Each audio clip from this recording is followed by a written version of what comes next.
What's going on, gardeners? On today's 2-minute garden tip, I'm going to show you exactly why it is so important that you age your wheat straw before you use it in your garden as mulch, or else this might happen.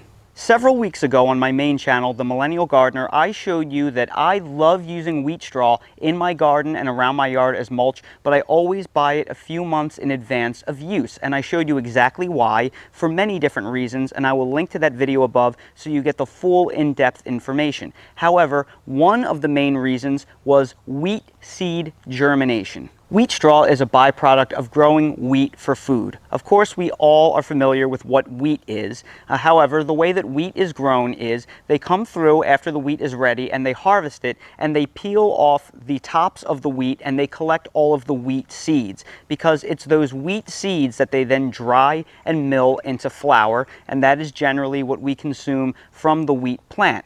The straw, on the other hand, is the base of the wheat. It's the stuff that isn't edible, so they have a secondary use for it. They cut it all up and they bale it, and then they use that as straw, as you can see in these bales here. Now, while the overwhelming majority of seed is harvested from the wheat itself, because that's their money crop, that is what they grow the wheat for, some still lays behind in the wheat straw. So invariably, when you buy the straw bales, there's always some leftover wheat seed that sticks behind.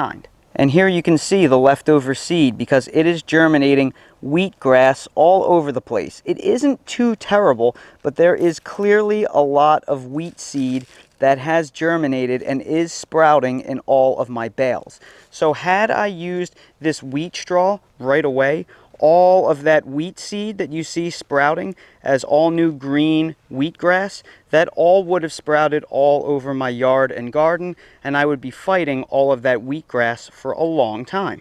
Now, these bales of straw have been sitting here for a month, so because they've been sitting for so long, pretty much any seed that will germinate at this point has already germinated. This has been going on for a couple of weeks now, and it isn't getting too much worse. As for the rest of the wheat seed that is inside the bales, that is overwhelmingly rotting just due to the natural rainfall, the natural humidity, and the sunshine that's destroying all the seeds. So by getting this germination out of the way right now, we are basically cleansing these bales of wheat of all of the seed that would otherwise be viable to germinate, instead of spreading it all over our ground. Now, you may be wondering to yourself, well, what do I do about all the wheatgrass that is germinated now? Well, you have a few options. You could rip out all of that wheatgrass, you can wait for it to naturally die off, or you could do something like spray it with distilled white vinegar. This right here is straight distilled vinegar, so you can just wet these bales down really well with straight distilled white vinegar, and that should be enough to burn up the wheat